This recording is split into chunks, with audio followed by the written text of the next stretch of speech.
नमस्कार जय हिंद दोस्तों, स्वागत है आप सभी का आपके अपने इस परिवार अभय स्टॉक में। मैं हूं आप सभी के साथ अभय यादव।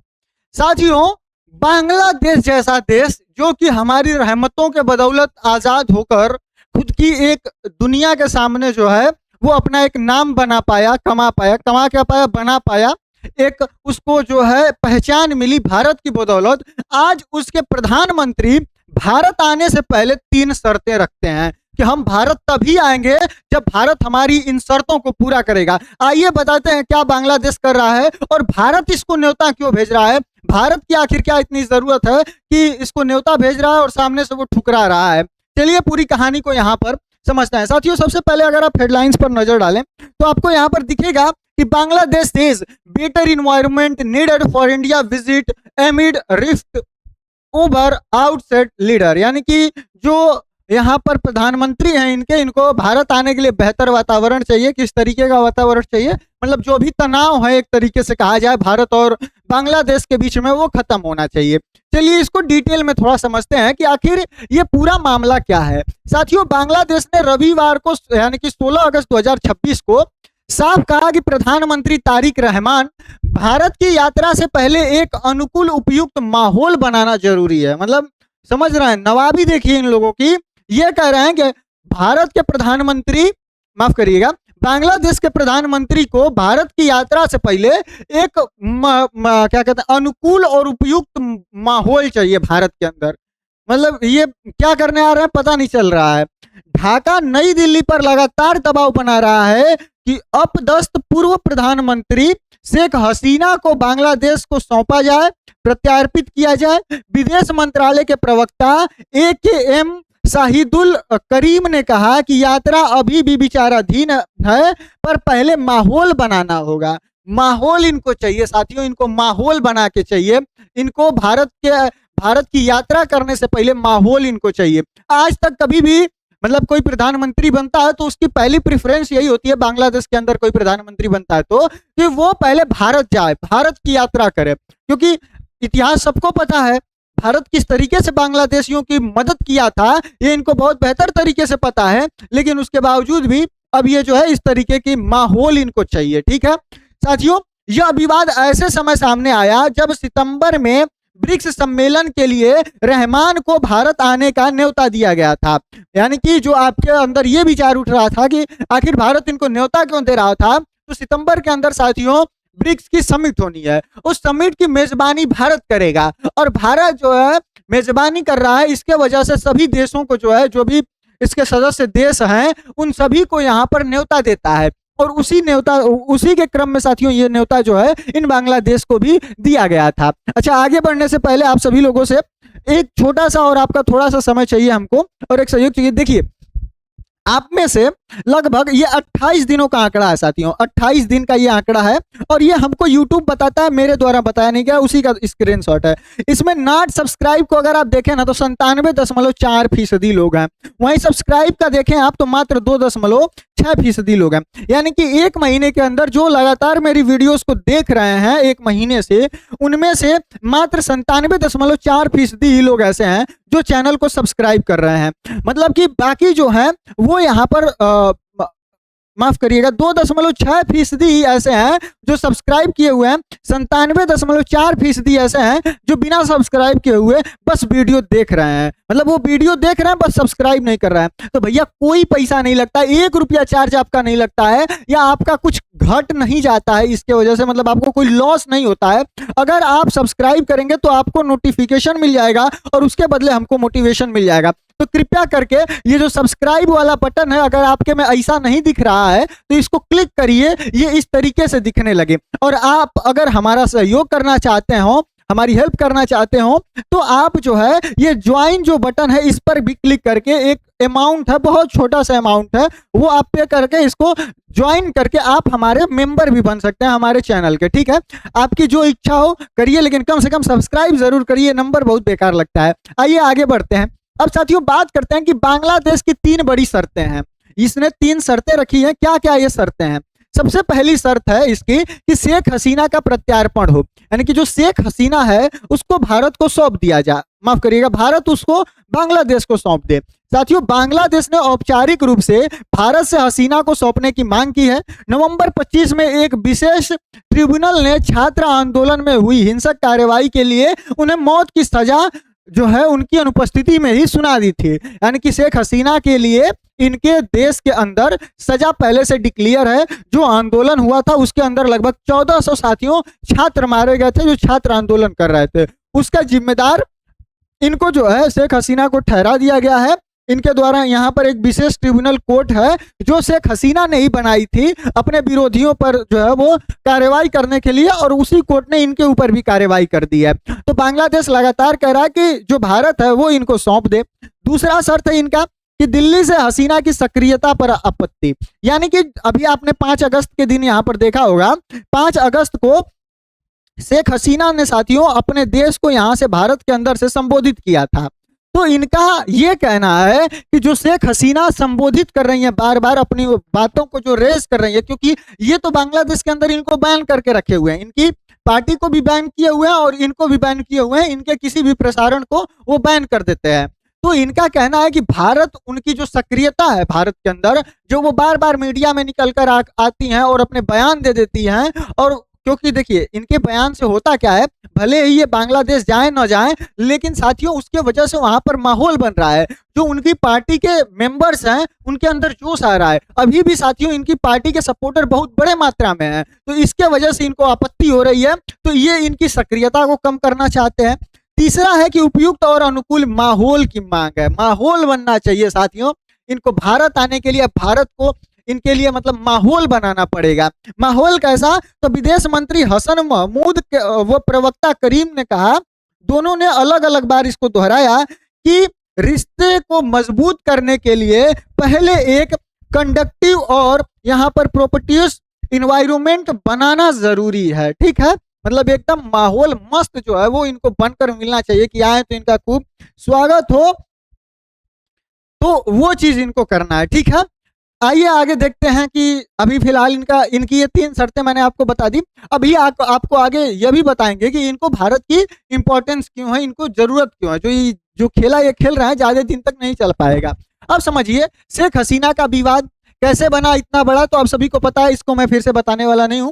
अगस्त 2024 में क्रांति हुई, नवंबर 2025 के अंदर इनके ऊपर जो है वो चला सारा चीज गतिरोध वाला जो इनकी कोर्ट है उनमें, और इनको सजा सुना दी गई। 26 के अंदर साथियों बांग्लादेश ने औपचारिक रूप से भारत से अनुरोध किया कि अनुरोध किया था कि जो आप हैं आप हमको जो है बांग्लादेश को इनको सौंप दीजिए, शेख हसीना को भारत बांग्लादेश को सौंप दे।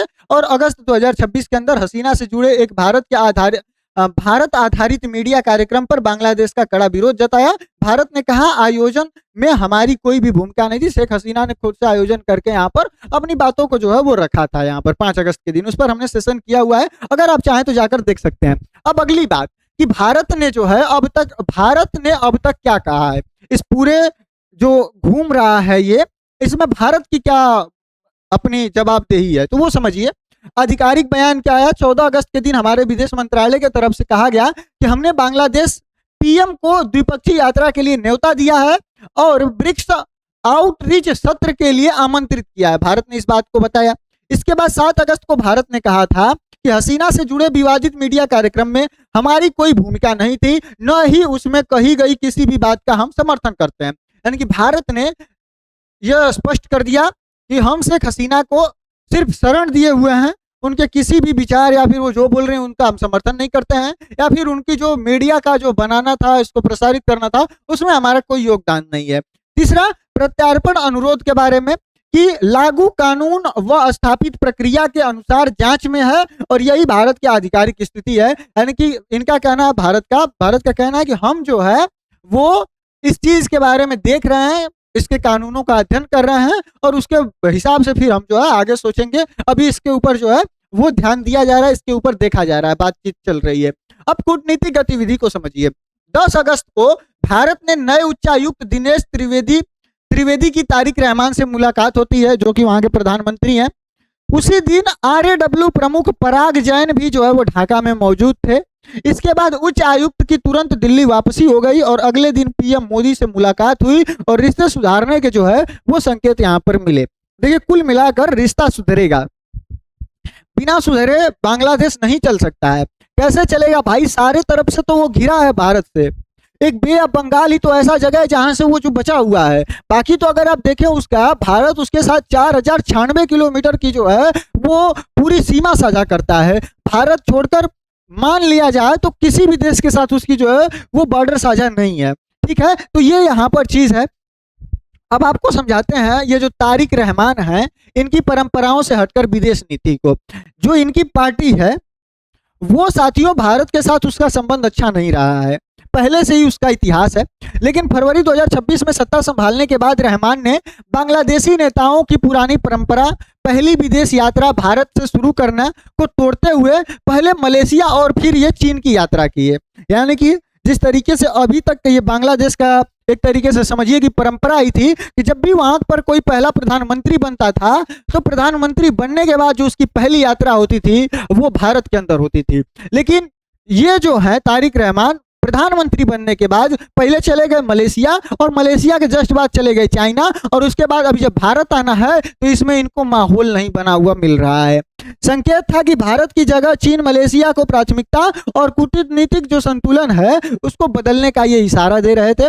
शर्त थी कि हसीना का प्रत्यार्पण जैसे मुद्दों को भारत यात्रा से सीधे जोड़ना, और फिर भी बातचीत जारी है। उच्चायुक्त व अन्य माध्यमों से भारत के साथ जो है वो संवाद अभी बंद नहीं हुआ है, भारत इनसे लगातार जो है वो बातचीत कर ही रहा है।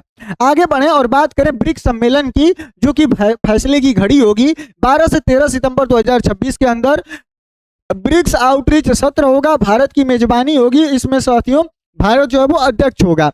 भारत ने रहमान को द्विपक्षीय यात्रा और ब्रिक्स आउटरीच दोनों के लिए ही न्योता भेजा है। मीडिया में अटकलें थी कि अगले हफ्ते द्विपक्षीय यात्रा हो सकती है, पर बांग्लादेश ने इसे जल्दबाजी बताते हुए इसको ठंडा कर दिया।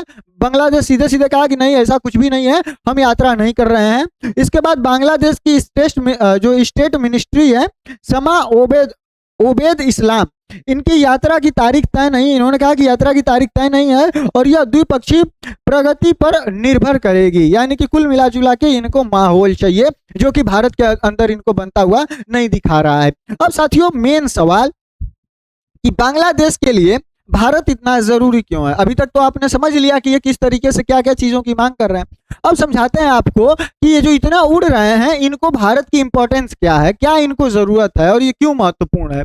समझिए, पहला तो व्यापार हो जाएगा। बांग्लादेश की आर्थिक जो जीवन रेखा है उसको समझिए कि दक्षिण एशिया में भारत का सबसे बड़ा व्यापारिक साझेदार है। यह भारत बांग्लादेश का दूसरा सबसे बड़ा व्यापारिक साझेदार है। यानी कि जो भारत है वो बांग्लादेश का दूसरा सबसे बड़ा व्यापारिक साझेदार है। मतलब आप समझ सकते हैं कि कितना जो है वो इंपॉर्टेंट है भारत इनके लिए। भारत से आयात जैसे कि कपास, यार्न, कपड़ा, मशीनरी, कृषि उत्पाद व औद्योगिक कच्चे माल का होता है। बांग्लादेश के विशाल परिधान उद्योग की ऋण बन चुका है। बीते एक दशक में द्विपक्षीय व्यापार लगातार यहाँ पर बढ़ा है। तो पहला तो व्यापार के लिए इनको भारत पर इनकी निर्भरता है वो इंपॉर्टेंट है। दूसरा साथियों, भारत के अंदर से और बांग्लादेश की दोनों मिलाकर लगभग 54 नदियां हैं और यह एक साझी नियति है। यानी कि 54 नदियां साझी नदियां भारत से बांग्लादेश की ओर जाती हैं। यानी कि भारत के यहाँ से होकर वो बांग्लादेश के अंदर जाती हैं। 90% बांग्लादेश के जल स्रोत भारत के ऊपरी क्षेत्र से आता है। यानी कि बांग्लादेश के अंदर जितना जल स्रोत है उसका 90% हिस्सा भारत के साइड से होकर जाता है। ये 1996 के अंदर साथियों गंगा जल बंटवारा संधि भी हुआ है, जिसमें फरक्का बैराज पर आधारित है। यह डैम है उस पर जो है ये आधारित है। साथियों गंगा संधि 30 साल के लिए हुई थी और 2026 में इसका नवीनीकरण होना है। जलवायु परिवर्तन के दौर में यह क्षेत्रीय जल कूटनीति की सबसे बड़ी परीक्षा होगी और इसके अलावा तीस्ता नदी जल बंटवारा विवाद भी वर्षों से अनसुलझा है और बांग्लादेश की प्रमुख मांगों में यह भी जो है वो शामिल है। मतलब कि एक तो इनका व्यापार हमारे साथ है, दूसरा साथियों ये पूरी तरीके से एक तरीके से देखा जाए तो भारत के ही पानी पर निर्भर है। भारत से जो नदियां बह रही हैं वो इनको जा रही हैं तो उस पर ये लोग निर्भर हैं। अब तीसरा समझते हैं सड़क, रेल, बंदरगाह और बिजली से जुड़ाव। अभी मैंने कल ही एक सेशन किया था जिसके अंदर, कल आई थिंक या फिर परसों किया था वो सेशन, जिसके अंदर बांग्लादेश के अंदर 10-10 घंटे तक साथियों लाइट गुल रह रही है और उसके लिए वो भारत से साथियों सहायता मांग रहा है। अब यहाँ पर समझिए कनेक्टिविटी, अगरतला अखरौरा व हल्दीबाड़ी छिलाहटी रेल लिंक बहाल। ये साथियों भारत से बांग्लादेश जाती है। पूर्वोत्तर भारत के लिए चटगांव व मंगोला बंदरगाह का इस्तेमाल होता है। फेनी नदी पर मैत्री सेतु बना गया है जो कि त्रिपुरा और रामगढ़ को, जो कि बांग्लादेश के अंदर, उसको जोड़ता है। मैत्री एक्सप्रेस व बंधन एक्सप्रेस यात्री ट्रेनें भी चलती हैं जो बांग्लादेश से भारत आती हैं और भारत से जो है वो बांग्लादेश जाती हैं। ऊर्जा सहयोग की साथियों बात करें तो भारत बांग्लादेश फ्रेंडशिप पाइपलाइन से ईंधन की आपूर्ति होती है। जिस पाइपलाइन से कह रहा था बांग्लादेश कि आप हमको डीजल भेज दीजिए क्योंकि हमारे यहाँ बहुत ज़्यादा ऊर्जा की क्राइसिस हो गई है, लाइट की क्राइसिस हो गई है, तो उस डीजल के हेल्प से हम अपने जो जरूरी संसाधन है उनका उपयोग कर पाएंगे। अडानी समूह से लगभग 1500 मेगावाट बिजली आयात का समझौता है भारत के साथ। नेपाल की जल विद्युत भारतीय ग्रिड के जरिए बांग्लादेश तक है। मतलब समझिए आप कि ऊर्जा के सेक्टर में भी हैं, व्यापार के सेक्टर में भी हैं, पानी के सेक्टर में भी हैं, और इस तरीके से सड़क, रेल, बंदरगाह और बिजली से भी इनका जो है वो जुड़ाव भारत के साथ है। इसके बाद साथियों बात करें तो मैंने आपको बताया है कि 4096 किलोमीटर की साझी सीमा जो है वो हम एक दूसरे के साथ साझा करते हैं। ठीक है, यहाँ पर साथियों बीएसएफ और बीजीबी जो बंगाल गार्ड है वो यहाँ पर रहते हैं। इनमें नियमित समन्वय बैठक होता है। सीमा हत्याएं, तस्करी, अवैध प्रवास पर चर्चा होती है। आतंकवाद व उग्रवाद रोधी सहयोग होते हैं। बांग्लादेश ने पूर्वोत्तर में कई उग्रवादी नेता भारत को सौंपे हैं। बंगाल की खाड़ी में समुद्री सुरक्षा व साइबर सुरक्षा संयुक्त प्रयास से जो है वो चलती रहती है। तो मतलब सभी तरीके से तो ये भारत से जुड़ा हुआ है। तो ये यहाँ पर भारत के साथ साथियों ज्यादा दिन तक अपने रिश्तों को खराब करके नहीं रख सकता है। अब भारत के लिए भी बांग्लादेश उतना ही अहम है। ऐसा नहीं है कि सिर्फ बांग्लादेश के लिए ही भारत अहम है, भारत के लिए भी उतना ही अहम है। और भारत इसीलिए एफर्ट्स कर रहा है जो यहाँ पर नेबरहुड फर्स्ट व एक्ट ईस्ट नीति है बांग्लादेश की। बांग्लादेश भारत की पड़ोसी पहले व फर्स्ट ईस्ट नीति का धुरी है। वहीं पूर्वोत्तर भारत की कनेक्टिविटी चिकन नेक कॉरिडोर पर निर्भरता घटाने के लिए बांग्लादेश के रास्ते वैकल्पिक संपर्क भी जो है वो यहाँ पर अहम है। वहीं चीन के बढ़ते प्रभाव पर चिंता, यानी कि रहमान की चीनी मलेशिया प्राथमिकता, चीन से J-10CE लड़ाकू विमान खरीदना, मैंने आपको पीछे कई बार इसको कवर किया हुआ है। विमान का सौदा करना भारत के लिए साथियों सामरिक चिंता का यह यहाँ पर विषय है। तो भारत के लिए भी यह अहम है क्योंकि अगर इसके यहाँ चाइना आकर बैठ जाएगा तो फिर वो भारत की जासूसी करेगा। पाकिस्तान जो है वो आ जाएगा तो वो भारत की जासूसी करेगा। और जो हमारा उत्तर पूर्वोत्तर वाला क्षेत्र है वहां पर साथियों ये लोग अशांति फैलाने का काम करेंगे। तो इसके लिए इसका स्टेबल रहना, भारत के साथ रहना भारत के लिए भी जो है वो इम्पोर्टेंट है। बाकी अगर आप परीक्षा की तैयारी करते हैं किसी की, तो आपको ये कुछ पॉइंट्स हैं जो इससे रिलेटेड हैं जिनके ऊपर आपको एक बार नजर जरूर डालनी चाहिए, ये इंपॉर्टेंट होंगे। बाकी अब आपको देखना होगा कि क्या इसके आगे होता है। ब्रिक्स सम्मेलन में तारिक रहमान भारत आते हैं या फिर नहीं आते हैं, और हसीना भारत से जाती हैं या फिर नहीं। आपकी अपनी क्या राय है? शेख हसीना को क्या भारत को बांग्लादेश को सौंप देना चाहिए या फिर नहीं? कमेंट सेक्शन में जरूर बताइएगा। चैनल पर नया सब्सक्राइब करिएगा, अन्य दोस्तों के साथ साझा करिएगा। हम मिलेंगे अगली वीडियो में किसी अन्य और जानकारी के साथ। तब तक के लिए जय हिंद, जय भारत।